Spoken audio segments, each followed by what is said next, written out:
was that? Perfect. You want to be that guy?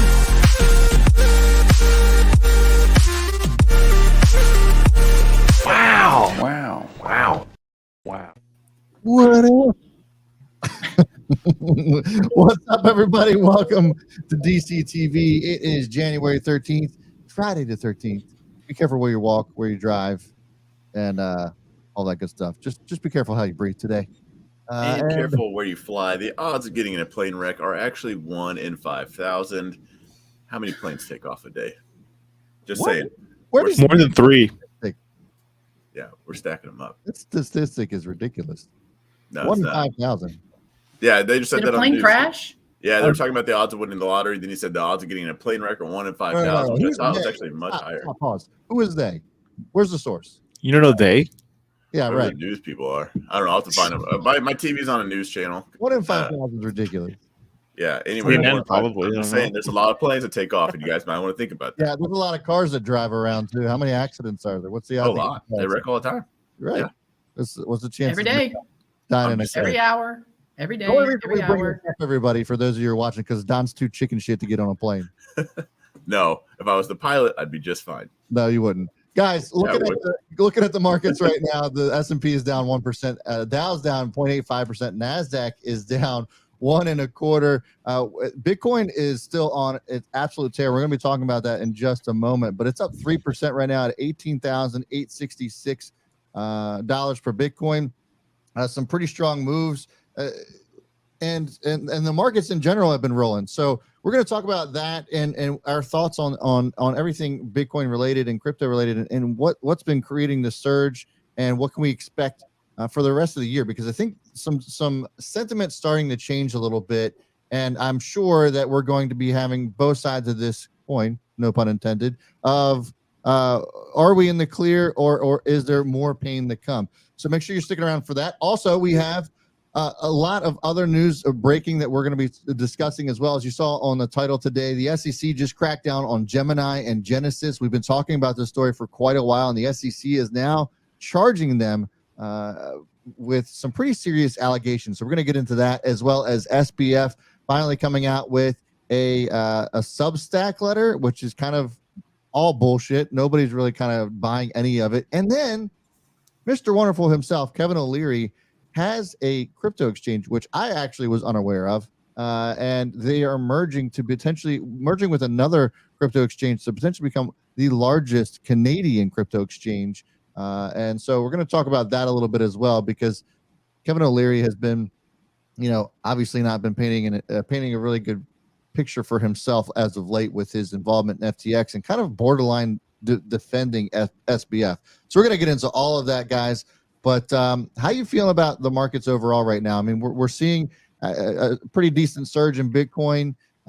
Is this just a fake out? What are we looking at right now? Let me ask Lord Finner this. How are those puts looking? Hope the market just sends it down. Plane crash. Bitcoin looks interesting. I will say that. I know a couple of us went short the market, so we're actually happy to see that it's going down. Burn this thing to the ground. Here's Jaime's 3-day chart on Bitcoin itself, and you can see that it's coming up on the 50 moving average, and we'll see where this goes. But it's been a pretty interesting move over the last, I want to say, since the beginning of the year, since the beginning of the year, January 1st. Bitcoin's only had 2 red days. Last time that happened, we saw a really nice surge in Bitcoin in general, and it actually had a continued bullish type of move. We look at the S curve that Jaime has also laid out for us, and you can see that it's kind of following along, right along with what we've seen from the halving chart in the past. Again, not making arguments as to that we're in the clear and that we've actually for sure seen the bottom. But I think that they're starting to see some potential arguments that are coming out that the bottom may be in. Some of the reasons are that the markets are forward looking. The markets are forward thinking, right? We look back in 2008 and 2009. 2009 was absolutely terrible for Main Street, right? Everybody was losing their house. Everybody was losing their job. It was absolute horrible time to be living on Main Street, owning a home, or even trying to find a job during that time. But the market ripped. It was up 19% in 2009. And I'm wondering if we could see a little bit of the same, whereas Main Street this year really kind of feels it. And we're starting to see that a little bit already, especially with some of the job cuts we're seeing from some major companies. And I wonder if we see some sort of similar move in the markets compared to what we saw in 2008 and even during the .com crash. Well, I kind of have a question to follow that up with Don as well, because I mean, I would argue that we have seen the bottom, that the weak hands are shook out. We can't shake much further. And everything, according to historical stuff that we look at, says that we are absolutely primed in regard to Bitcoin with starting a new bull market. But, you have these things called bull traps that you keep seeing everywhere. Don, you can expand on that, as well as this death cross that Jaime talks about that's supposed to hit at the very, very beginning of February. So, Don, if you'd kind of talk to that, and, everything seems to be going up, and for good reason, solid reason. But this bull trap and this death cross, what is that? The death cross is just 2 EMAs crossing. So there's a larger time frame EMA and then a smaller time frame, so it'll move a lot faster. So the larger one's a lot slower. You see the faster one kind of just cross over, go to the downside. It'll go below the other EMA. Typically, it's the 50 and 200 on the daily time frame. And when that crosses, it just means everything's been down for a lot. The trend is down. Like there's one right there on the screen right now where the green crosses the red. So 50-day crossing the 200, I believe. Yeah, and typically we see that on the daily. That's the death cross, and then there's the golden something when it crosses back to the upside. Golden cross. No, I don't think it's the golden cross. I thought it was something else. I thought it was. Could you also define what EMA is for anyone new to the space? It's an exponential moving average. So there's moving average. So it just takes how much it moves, just the average of just exactly what you think it is. Exponential weights the forward candle. So it just moves a little bit quicker. I guess it's probably the dumbest way I can put it down for you. It's a line. If there's more green candles, that line will be going up. It's a quick visual. What was the other one? Bull trap. Like, is this a bull trap? I mean, I know you think we're going to go down further.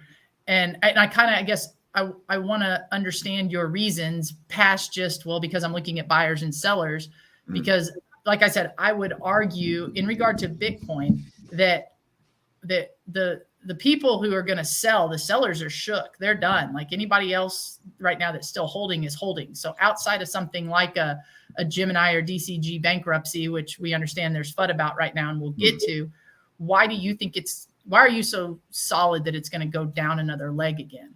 Oh, people can always sell.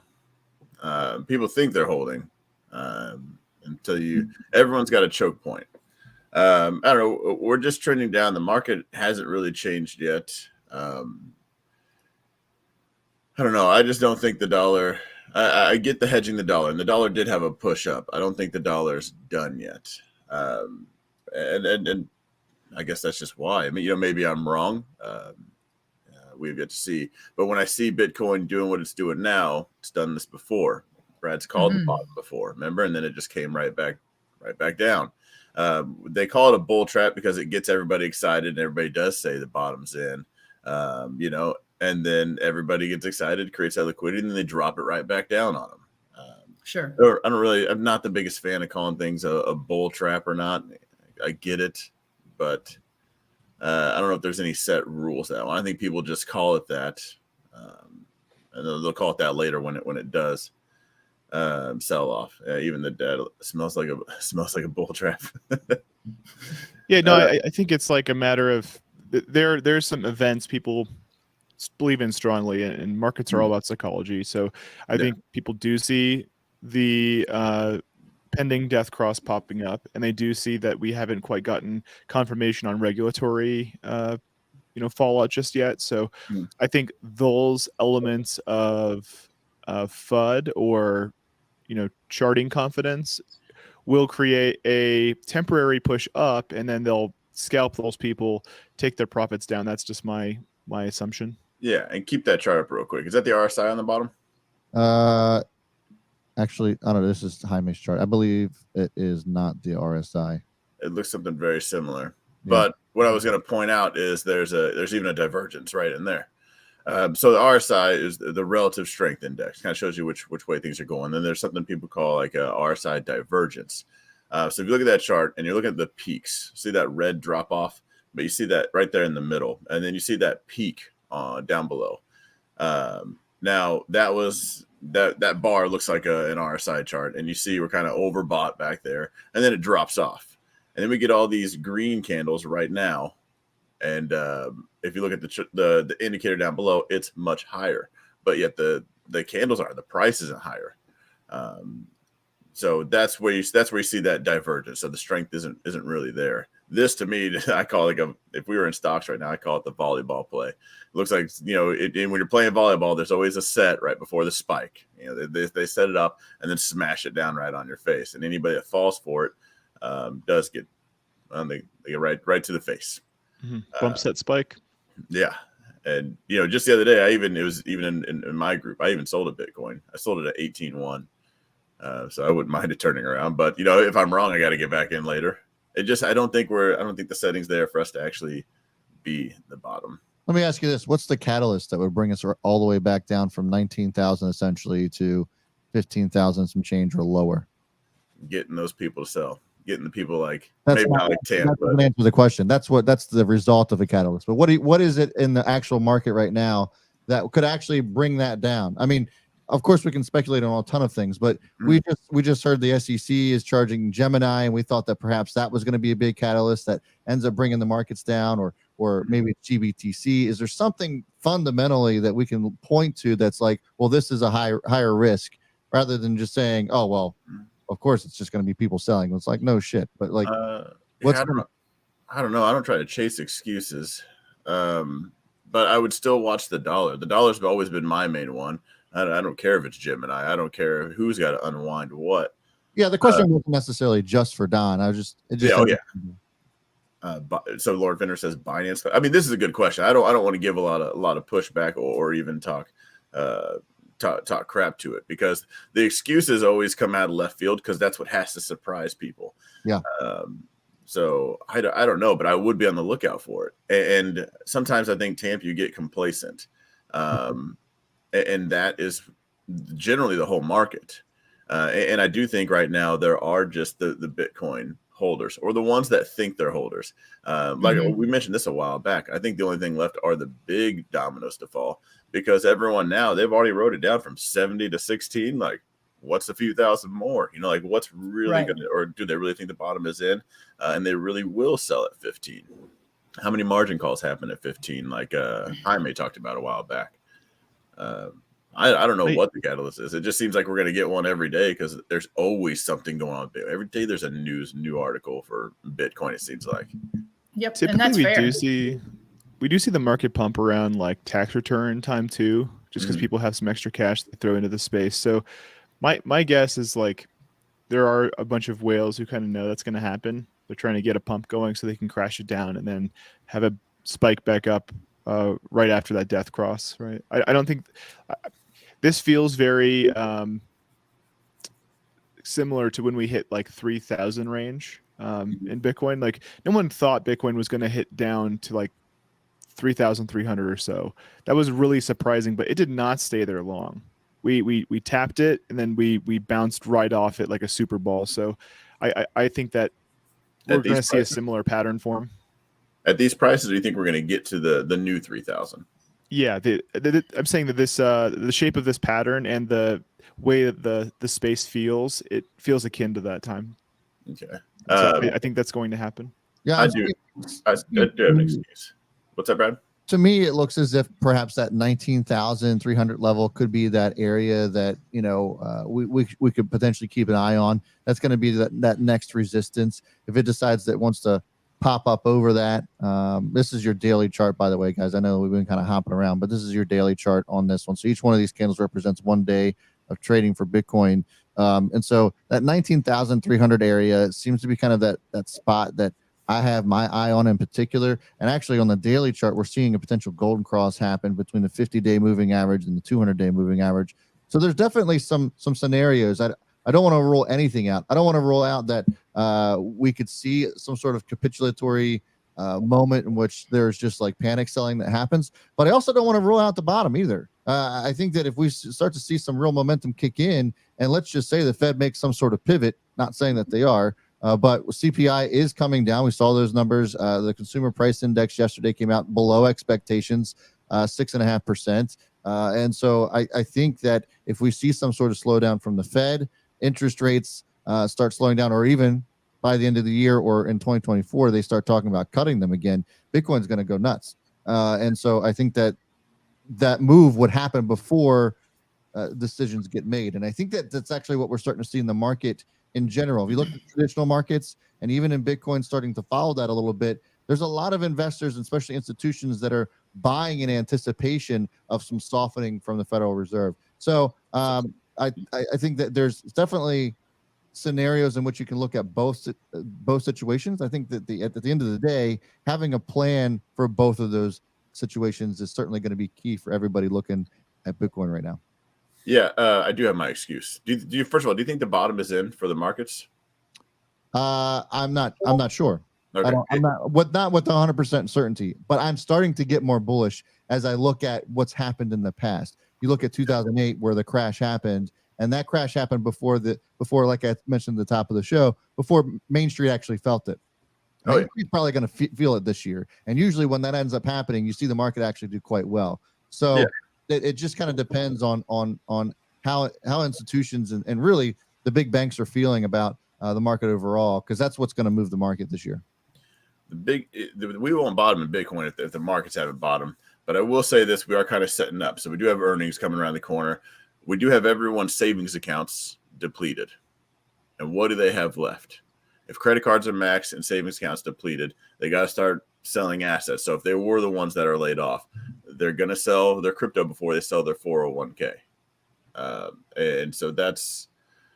But retail doesn't move markets, Don. No, but the sentiment will, and they'll move with it. Perhaps. But you see that the banks, and even we've talked about Warren Buffett is sitting on an absolute giant pile of cash. And so that's what I'm saying. Main Street's not going to move the markets this year. I think it's going to be institutions. Oh, they move it all the time, but they're already setting that catalyst up. 100%. Yeah. Yeah. I mean, that's actually a good point, Brad. Like, I mean, I agree. Retail at this point, maybe that's what I'm talking about. Retail, I feel like, is pretty shook. But those big corporations, institutions, investment companies, VCs, whatever you want to call it, they've been building now. They've been building since the very beginning of last year. I should say like end of Q1 last year. They've been building really since the Luna collapse. So, we're talking 8-9 months now. And that's a pretty good amount of time to build and to have got the money they need to actually produce a product that when they now present now is what we call institutional money or just investor money now ready to deploy in what they've been having their teams build for months on end now. That can move the needle. We've been working with a ton of institutions and the general consensus is that all of them are flush with cash, generally speaking, and looking to deploy that. So could this be that year? I think that there's an argument to be made that the answer is probably yes. This year, I would say, yeah. I think if anything does happen, like the answer to Tamp and I's bet, I think is happening by March. Like if we haven't done it by then I don't know. The clock's ticking. It's already too late by that point. Like what? I agree. You would have to have something ridiculous happen at that. Yeah. And Q1, it's going to slip. What's that? If I were a betting man, and I am, I'd say Q1, it's going to slip. Yeah. And I guess the last time we brought it before, I keep forgetting. Sorry, guys. I just wake up right before these streams. No, you're good. That halving chart.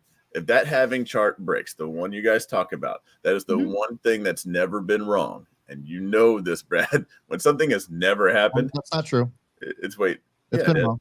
It's been wrong all the time. No, it's been wrong. It's actually fallen below the S curve before. Hold up. Keep my chart's name out your mouth. Yeah. The crypto nerds tell me that thing's never been wrong. No, it's not that it's never been wrong. It's just simply based on the dynamics of Bitcoin. Like what is actually strategically going to happen with Bitcoin's numbers, with the rewards, with the amount of Bitcoin in circulation. So there's a certain aspect of it that absolutely will follow a chart. That doesn't mean that the price action will directly and perfectly follow along with it. You could for sure have some spikes and dips below the halving chart, but I think they will be temporary, violent, very quick. I don't think it's going to completely diverge from the halving chart and stay there. Right. Yeah. It's spicy time. Exactly. Right. It's just a guide, if you will. It's not the perfect roadmap. But, I don't think if you're trying to get to New York, the halving chart is going to take you to Idaho. Like you might hit Vermont, you might hit New Jersey, but you're mostly in the right direction with that chart. How about Florida? But everyone isn't happy No. anyway. Okay. Well, what I try to look for is where everybody's pooling up. Where's everybody think they're safe at? Because it's typically where they get attacked. And I was kind of leaning towards that because all I'd heard was just how much about this halving chart, which I've seen, and I get it. I just for price action wise, it doesn't mean much for me until it breaks, and that scares the crypto nerds because then that would get some people to sell. Yeah. Fair. So let us know what you guys think about this in the comments below. As far as we've been having this discussion for a while, as far as like where the bottom could potentially be for Bitcoin. Are you yourself, anybody who's watching, starting to feel a little bit more comfortable about actually putting money into Bitcoin or the markets in general? Let us know what you guys think about this in the comments below, and why you're feeling a little bit better about or worse about either buying or not buying into Bitcoin. We'd love to hear both sides of this argument, because it's always just entertaining in general to kind of continue to go back and forth with that. And if you want to continue this conversation, make sure you go check out our Discord down below. It's absolutely free to join. We'd love to have you guys continue to help us grow that community there. And if you're enjoying the stream so far, make sure you hit a thumbs up. And if you are new, hit that subscribe button as well. All right, getting on to the WTF news of the day, guys. A delivery man fell into a septic tank and got trapped. Pissed. God, yeah. so mad. Amazon delivery driver. Literally. What a crock of shit. Yeah, so this Amazon delivery driver, guys. Oh shoot, he's like super blown up. Let me He's okay. Yeah. What a shit show. It is a shit show. But would you rather have the Rona or that? This guy, well, yeah, probably Oof. this. Someone's having a crappy day, literally. This guy actually put the whole situation on TikTok. It actually went viral, racked up more than 8 million views. An Amazon employee named Charles chronicled his journey after he fell into a septic tank while trying to deliver a package. Charles, who goes by the username Dova, whatever it is, I can't read it. It's a bunch of letters and names. It said, documented a disturbing saga in 3 parts. He labeled the series a shitty situation. So I mean, he was at least in a good space. He didn't feel like he was in danger or anything like that, but he certainly felt like, how does that even happen? How do you just fall into a septic tank? Like, I imagine they don't have the cover on correctly, or the cover wasn't on at all, and they just, like Looney Tunes, they just put like a cover over it, like artificial turf, and the guy stepped on it and like, I got him. Like, yeah. That looks more like an outhouse, not a tank. Where's the tank? There is a metal tank that is typically in the ground. And maybe they were installing a tank. So here's the video itself. We can just play real quick. It's so delivering to the customer's house, and I just fell into a septic tank. I don't know if they were digging it or what, but I walked by it and the ground came out underneath me. I'm like 6 feet down, and I tried using these roots around me to get out, and it just pulled more dirt on top of me. So I just called dispatch. Hopefully they're going to get the cops or the fire department here, because I definitely don't want to try to climb out on my own again, because like I said, the walls are kind of caving in on me. A little bit scary. Ew. This sounds I'd more be like puking everywhere. Yeah. None of that would have come out of my mouth before vomit first. I know. I'm skeptical that that's not mud and not. I think that's mud, not poop, because a tank itself is like a plastic liner. It's actually sludge, so it's a little bit of mixture of everything. It's gray. It's gray water. Yeah, there's shit. Yeah, things that But water that comes. I have a septic tank at my place, and it's not dirt. Yeah, that's just a Yeah, hole it's in the the tank. ground. Someone's about to Yeah. come out and tell that dude to put lotion on his skin. Like that dude's trapped. Yeah. That was a kidnapping. Like he's trying to catch somebody. I mean, it's still probably semi-dangerous. I mean, you got to imagine that there's got to be some sort of pathogens or fucking E. coli or some shit in there, whatever chemicals that are in there. Or You want to call the he cops can smell anyway. it. Hannibal Lecter, bro.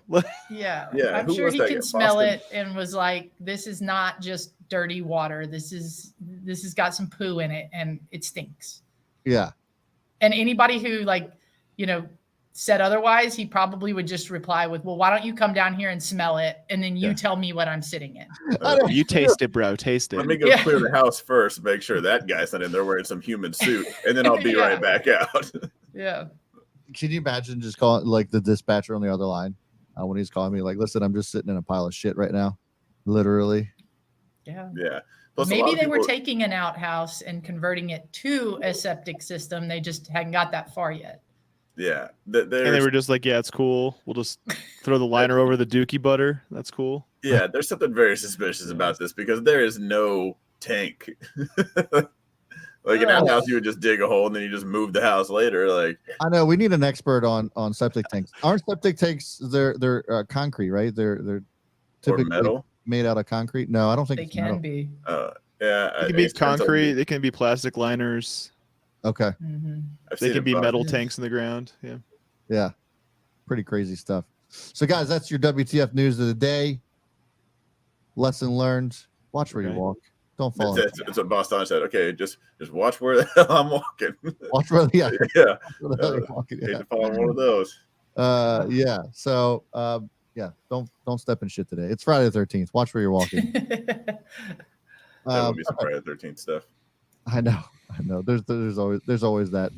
So let's get into some of the headline news today, guys. So we talked. If you guys see the title as mentioned, SEC is cracking down on Gemini and Genesis. The black cloud that's over these companies is just getting darker.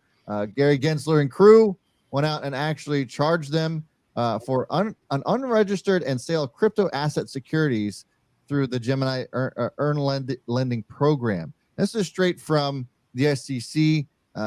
They are saying that this unregistered offer and sale of securities to retail investors through the Gemini Earn Crypto Asset Lending Program.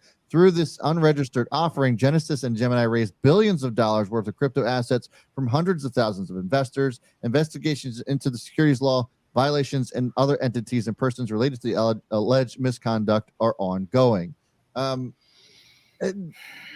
We saw this like float around on social media that they were under investigation. I gotta admit that this wasn't necessarily what I thought that the SEC was going to charge them with. You think it's more or less that they're charging them with this sort of thing rather than going after something more similar to what Sam Bankman-Fried was, because that was something we had talked about, that perhaps that could be the angle the SEC ends up taking on this. But this seems a bit different in that they're saying that they're basically committing securities fraud rather than rather than just straight up just taking people's money.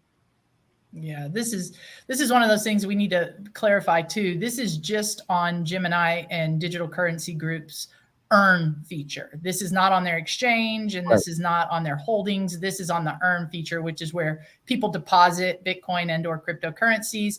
And then in return for doing that, Gemini pays them 6 or 7% on the amount they deposited. And they halted those earnings for a while. So this is what the SEC is attacking. And it's just, we've spoken about this the last few streams at length. And this coming out actually did surprise me, although when something backwards in politics and governmental entities happens, I don't know why I continue to be surprised. But it's not that projects aren't choosing to register with the SEC. It's that there is no place for them to register. Yes. So it becomes very damning admission to the uselessness of the SEC in the first place. Because I think you're in a very slippery slope when the team that is responsible for making the laws is charging you for not following laws that they have not yet made. Especially when doing so, it harms customers, and the customers are only in a position, the earned customers are only in a position to be harmed because you didn't offer them the legal clarity that you've promised over and over again. So I think it's far easier to argue that, at best, the SEC has proven a history of ineptitude in this space. I mean, and Brad, like, you've watched the Bernie Madoff series on Netflix. It's 30 years this guy did this with multiple SEC investigations with documented evidence of fraud, but nothing happened until the dude turned himself in. Absolutely. It's Yeah. so zero competence over there. Yeah, so it's just like registration with the SEC, because of all this, it does not make anything easier, safer, or better. All it does is identify responsible parties for financial regulation and culpability. So it's just that it's ridiculous the SEC is coming in after the problems that only exist because they didn't do their job in a way that makes it more difficult for parties on both sides to solve the problem. And it forced increased losses from the consumers who they are mandated to supposedly protect. It's absolutely batshit backwards to me, and it is laughable. So it's like what it's like is a cop telling you, "Hey, go ahead and cross the road," and then writing you a ticket for jaywalking. Yes. Like I mean, that's exactly the situation we're in, and 100%. you would think that the SEC wouldn't do that, because if in that hypothetical cop situation, a cop does that, the second it goes to court and the lawyer sees that, not only is this case going to get dismissed, it's a black eye to cops everywhere, and it's called entrapment. It's illegal. You're not allowed to do that. So why the SEC is doing this, I have no logical reasoning that I can come up with. I mean, because the SEC right now doesn't state what is right. It simply states what is allowed, I mean, and it is in no way protected its users, because you can look at Gemini, you can look at Celsius, you can look at Genesis, at FTX. They're all clear examples. And there's no one way to register or do anything the SEC wants you to do. I mean, just simply because there's absolutely no one with the jurisdiction to do it. And if you try to regulate in the USA, all you're doing is making laws for that particular company, and you can try to regulate dollars going into that. It doesn't give jurisdiction for other places. I mean, in Korea just launched a Bitcoin ETF this morning before we all woke up. Yep. You know what I mean? So it's like, what do you want people to do? You don't think that the reason the SEC is not accommodating is because this doesn't benefit the US dollar? And their whole value proposition is, basically propping up the U.S. dollar, because I think that's what's under the hood here. I think once you see like a central bank digital currency, all of a sudden they'll be, a little bit more helpful. But I think conveniently they're just like turning a blind eye and trying not to be helpful and trying not to give room for those assets they don't control to get the leverage that, would basically push down the things they would control. I think that's what's happening. Yeah, right. And so to tie this in, you mentioned Bernie Madoff, Tamp. After watching that entire documentary, and I knew of the Bernie Madoff situation, but I don't think I knew it to that extent.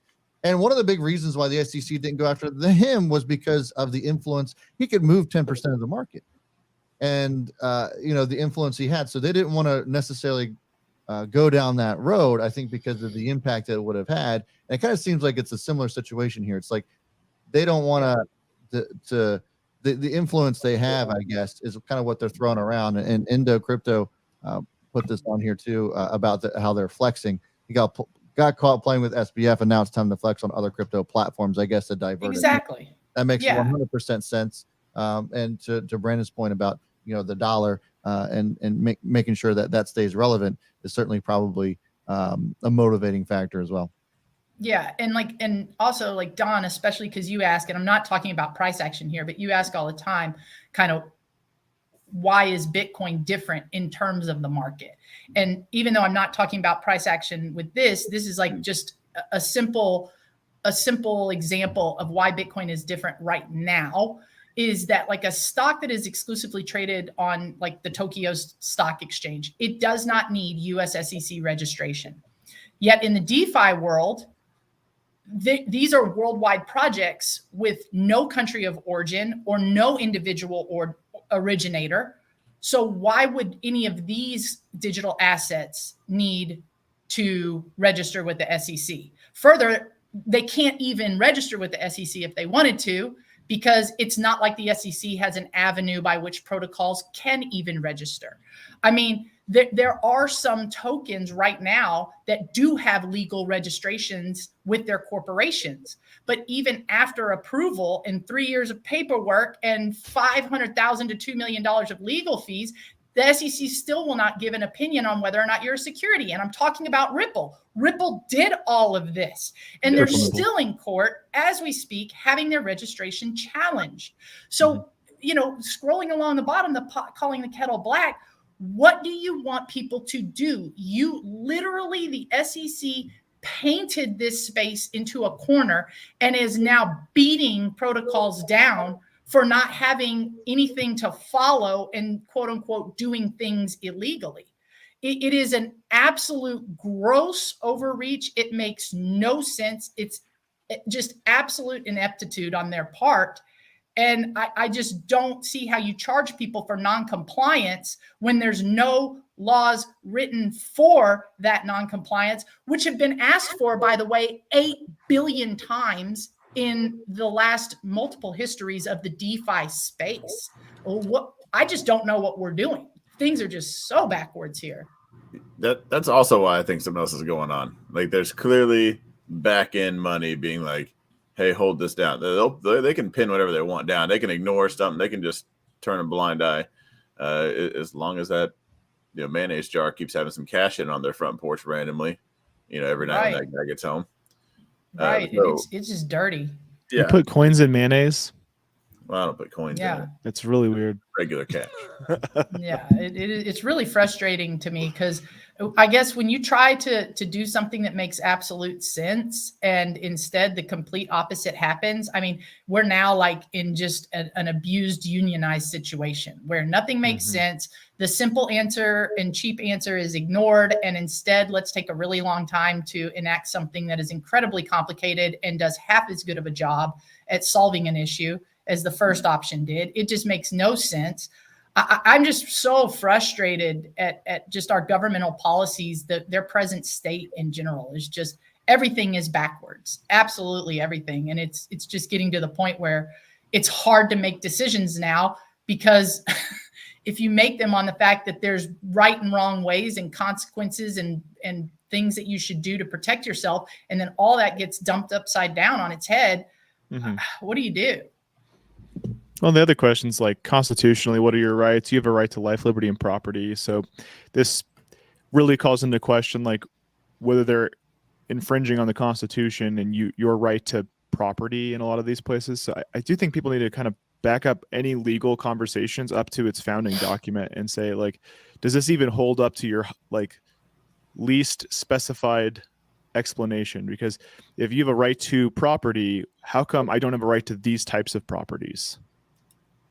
Well, this falls into the argument that lawmakers are having, right? I mean, with what's an asset versus a security in crypto, and that's where my hang up is. It's like, how can the SEC come after them that they're offering unregistered securities to the public when there isn't a clear defined line as to what actually is a security versus an asset? Yeah, and I think that's where you got to come out and it's got to be a completely new document because of that, because the Howey test doesn't perfectly work, because SEC current rules don't work, and we know that. You have to come up with something brand new for this space, and that is what I meant when I said people have been yelling and screaming for that clarity, and the SEC's just turned a blind eye to giving any sort of clear, hey, we're working on something new because we recognize that our current laws in place just simply do not apply to this space. Right. And we've gotten nowhere with any sort of clarity, which is why people are at Gary Gensler's throat, because what have you done? Yet in the same breath, you're challenging people and taking people to court and penalizing people and fining Kim Kardashian and fining bankrupt companies like you are protecting people, when in reality, you've done nothing to clarify anything in this new space. You're just sitting there doing something in the background like Don alluded to. Mm-hmm. Well, Kim Kardashian broke a clear law. We don't have clear laws in crypto yet. And by the time crypto hurts the economy, then there will be. That's when they will step in. I don't think crypto's that big yet. And so it's big to the believers, but to everyone else, crypto's probably hardly even a splinter right now. So FTX certainly probably turning some lights on. And I think they're going elsewhere, but it hasn't been big enough. Like in the stock world, when things got big enough, when people started gambling and they started losing so much that it affected the economy, they came out the PDT rule. Yeah. So to stop people from losing. They'll eventually do it. When they do it, you won't like it. It'll be a weird rule. You'll still be wondering. You'll still have the same rant. What are you doing? Like, why did you think that was a good idea? Well, PDT was stemmed from the Patriot Act, if I'm not mistaken. Is that correct? Anybody else want to corroborate that? That was 2001 that sparked a lot of that. That the bill came through that not necessarily had anything to do with pattern day trading, but somehow got thrown in there. Yeah. People were losing money left, right, and center in the markets. So they wanted a way to limit that because people were trading way too much. That was during the .com bubble. And then the same thing happened overseas, not crypto, Forex. For the United States, it's been 50-1 leverage for the longest time, but overseas it was 1,000-1, which is why all your scams and gambling was in Forex popular overseas before crypto came out. That's where all the scammers were really at. But people were just tossing $500 in there and just pulling the wheel, and then they were pulling the lever, and then just gambling money. And it affected it so much that even a few years ago, they changed that and brought that down, made that an actual federal, I guess, whatever you want to call it over there, law that it's 50-1 leverage over there. Because once people start losing money, like retail is like the new money, the money that kind of just keeps things churning. And when you put all that focus somewhere else, and it affects the big boys and they can't play their game anymore, that's when they step in. And right now, with all the stimulus checks, there's a lot of money that they need to get back anyway. So who really cares? And that's kind of where I would push back on you a little bit, Don, because I do agree with you that something big has to happen for this really to unfold. But you brought up that FTX was a big deal, which is actually stems to my point exactly, because they're going after Gemini and Digital Currency Group now. If you think FTX was big, this Gemini and Digital Currency Group is just as big, if not arguably bigger. And you're only going after the earned customers. You're only going after the investors that you're tasked with protecting.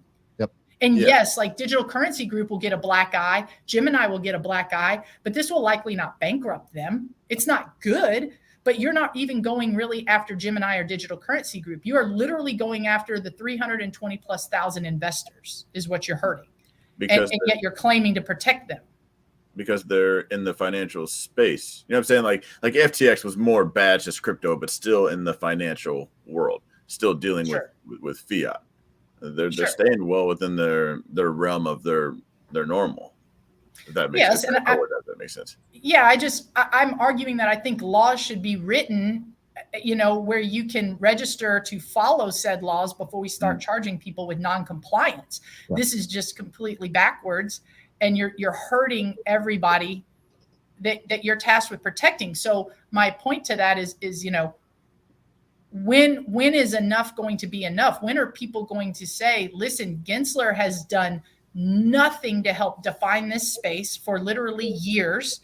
And now, even though he's done nothing to define this space, because it is categorically different than anything on paper right now, you're going to just start charging people with non-compliance like you're doing your job, but you're not. You're just hurting people right and left. It just makes no sense. Yeah.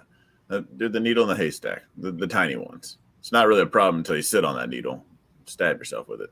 Right. I don't think we're big enough yet. I don't think crypto's big enough yet. Yeah, I think that there's. Fair. I think that's a fair statement to make. Obviously, it's just going to continue to be an issue that we keep talking about until somehow, some way, the SEC gets their shit together. I'm just not confident in that. But we'll see. If you guys want to continue that conversation, make sure you go check us out over at Discord. We'd love to talk to you guys there. It's absolutely free to join. and just help us grow our community there. We certainly would appreciate it. Speaking of helping us grow, yeah, hit that like button and subscribe to the channel. We certainly would appreciate it if you haven't done so already. Thanks so much for that. Moving on, SPF has put out a Substack basically talking about what happened before everything went to shit. Finally admitting that that FTX effectively became insolvent. And this was after he told everybody that they were solvent during that time. Obviously, we know that they weren't, but highlights a couple areas. Over the course of 2021, Alameda's balance sheet grew roughly 100 billion of net asset value, 8 billion of borrowing leverage, and 7 billion of liquidity on hand. Alameda failed to sufficiently hedge its market exposure over the course of 2022. A series of large broad market crashes came in stock and crypto, leading to an 80% decrease in market value of its assets. In November of 2022, an extreme quit targeted crash participated by the CEO of Binance made Alameda insolvent. So lots to unpack here. I'm not going to go over the entire Substack, but he basically was calling out CZ and throwing Caroline Ellison under the bus and trying to toss the blame, at least from my perspective, and feel free to go read it. This is legitimately from SBF. You can go find it on his Twitter.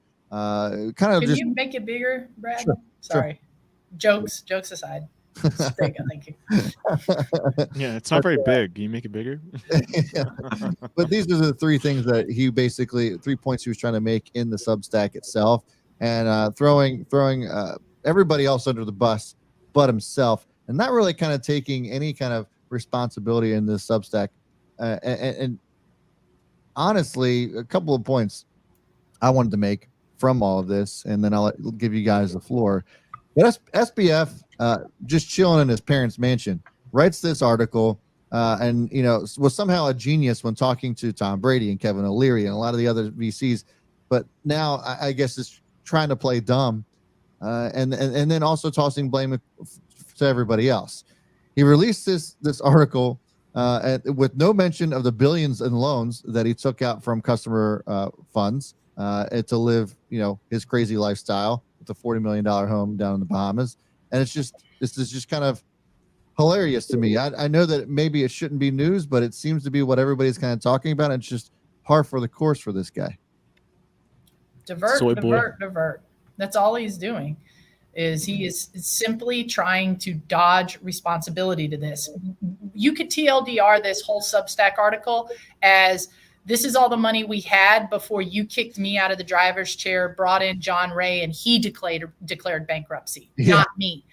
So that's the last ditch attempt, and he's going to try to smear Caroline Ellison and any of his other C-suite buddies, because he knows that as soon as this gets to court in October, they're going to destroy him. So he's doing everything he can right now to paint a rosy picture. And this is a Hail Mary that I don't think anybody's believing. You're still just full of crap. It doesn't change the fact that you took users' funds and invested them outside of your terms and conditions in a very fraudulent way.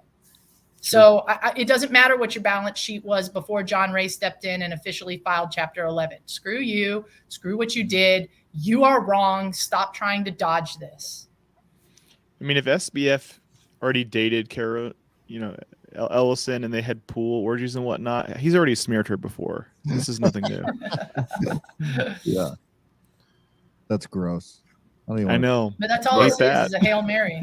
That's why I put that in the scroll. Like I put that in the scroll. It's just a Hail Mary attempt to divert again. That's all this guy's been doing since he hopped on Twitter Spaces. I didn't know.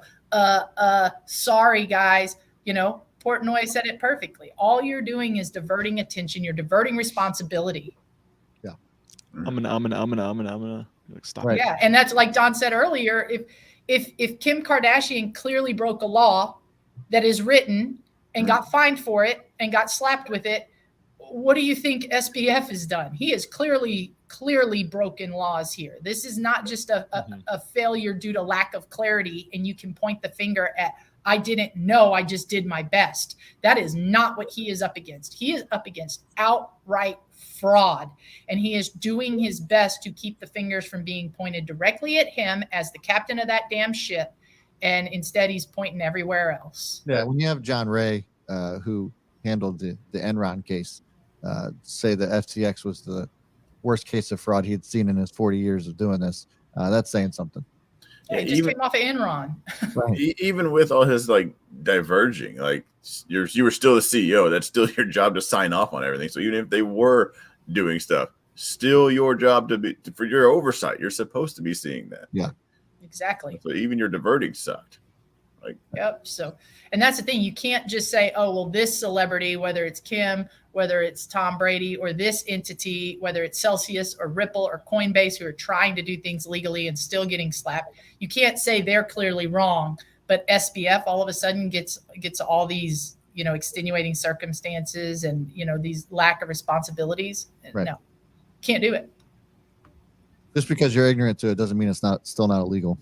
Yeah. And we're still not convinced that he wasn't ignorant to it, or he was ignorant to it. There's no way. No, not. And he stuck to that trading. Yeah, not a. It's a good example of how much you can get away with if you know the right people, though. So I think you're exactly right. Yeah, it turns out we the people probably have good grounds here to pay attention and take notes and figure out what we can do peacefully in order to be able to get legislation that actually handles things correctly, because we the people do have a lot of power. Unfortunately, we're not organized, and that's the issue. Like, and also whenever people do tend to get organized, they tend to get stupid and they get violent, and they make it not about the intellectual topic. They make it about like, oh, well, these people damaged all this property. So like, I think that's what we're really up against, is like anytime you want to actually create reform in a peaceful, voices heard manner, similar to what Martin Luther King had to do with just being very peaceful in the civil rights. Like, we probably need to be organized at some point, know exactly what we want, know exactly what we aren't going to accept, and in a very peaceful way be organized. But my question here is, like, do you think that can actually happen without bad actors pretending to be part of the movement and just breaking stuff and making it bad PR? I don't know. I don't either. I think so. I think it's by design. Like, what's the solution here, right? Burn a target down. Clearly not. That's what we did like years ago. Steal from private businesses. Like, no, that's Loot that ice good cream point, store. though. You do make a good point, Brandon, because I think government, or whoever the deep state is that we're talking about behind all this, I think they have truly figured out that they can't attack Bitcoin directly. They can't. It is so well insulated. It is so sovereign, and it is so just apart from anything that all you could do is create a ton of noise around it and try to destroy it by making things up or doing things unconstitutional and charging people, and instill the fear of God in regular users, like Don was talking about, that if you mess in this space at all, you're likely going to get scammed, frauded, put in jail. Like you're gonna trip up somewhere. So just ignore this space completely. It's a giant Ponzi. Like, that seems more likely as to the best way that people are going after Bitcoin right now, because they have since figured out in the last 14 years, you can't attack the asset itself. Yeah. They have to quelch adoption. China's shown that off a lot, that you can't just go after it, because the second you do, it's just going to they're either going to ignore you or find a different space to do it in. So the best way to do it is just to attack the other end, just create a bunch of noise and just misinformation. That's why everybody's comparing it to the internet, right? Because you can't control it. It's a series of tubes, right? So it's not a dump truck; it's a series of tubes. Yeah, exactly. Was that the governor of Alaska said that? Something like that. Yeah. So anyhow, great conversation, guys, and I wanted to kind of get into this Kevin O'Leary thing, but it's not really that big of a deal. Just wanted to hop on this real quick, just to let you guys know what's going on. But Kevin O'Leary, which I didn't know, has a crypto exchange called WonderFi. This is a little bit of a breakdown of the business itself. Of course, he had the coin it somewhere near the Mr. Wonderful brand, of course. But they're merging with a Canadian crypto exchange called CoinSquare. I should say possible. This isn't officially official, but it's all but there. In a statement yesterday, WonderFi responded to a Bloomberg report suggesting that two exchanges were in advanced merger talks to create a Canadian crypto giant. WonderFi clarified the discussions were preliminarily at the stage, adding that it cannot guarantee that the agreement will be reached, although people from both camps are saying that it's all but a done deal. Obviously, you don't really know until the papers are signed here, but it seems as if that's going to happen. Canada, obviously a small market, so not really like anything that makes crazy noise, but just thought it was interesting. And I didn't know that Kevin O'Leary actually had an exchange like this. Well, he Yeah, I does think that. they sell Stay cringe away from coin. this completely. Yep. I would stay away from this completely. Kevin O'Leary has proven himself not trustworthy in this space. Yeah. I would want to know who's in the driver's seat of this. And honestly, if he's involved with it for right now, I would leave it alone. Everybody is possible of redemption, to a degree, but that dude right now is not held in high regard when it comes to being responsible for any part in the good or bad of other people's money. Yeah. I don't know. This doesn't seem legit to me as far as like you were saying, Tam, investment worthy, although the exchange has gone up 30% since the speculation of this merger, but we'll see what happens. But I wanted to kind of just bring that to y'all's attention real quick. Anybody else who's watching, so at least now you know. And that's going to do it for today's show. Thanks so much for tuning in. We have so much more to discuss. If you guys want to go continue that conversation, you can certainly do that with us over in our Discord. Link is in the description below. Before you walk out that door, make sure you hit that thumbs up. We certainly would appreciate it. And you can't leave without hearing birthdays, guys. Today, Liam Hemsworth is 32. Patrick Dempsey is 56. Orlando Bloom is 45. I thought, Handsome boy. yeah, I thought for some reason he's very pretty. Orlando. Yeah, I'd say I'm a straight man, but man crush. He's a gentleman and a scholar. Is that the man crush for you? Hugh Jackman, I'd say, is probably yeah. Oh, Hugh Jackman and same here. probably if I really had to go here, Jim Morrison, but people say I look like him when my hair's down. So. Interesting. I would have just stopped at Hugh Jackman, but okay. Huge jacked man. Trace Atkins is 60. Michael Pena is 46. And then, of course, we couldn't forget about Tasha Vo, who is 65. She's best known for Angels with Sticky Faces, Dreaming About Dick, Eye Cream with Jeannie, Big Melons 12, and, of course, Vaseline Alley. Guys, thanks so much for tuning in. As always, we'll see you back on Monday at 9 a.m. Eastern time. Until then, keep calm, huddle on, and have yourself a great weekend. Have a good one. Thanks, Slick.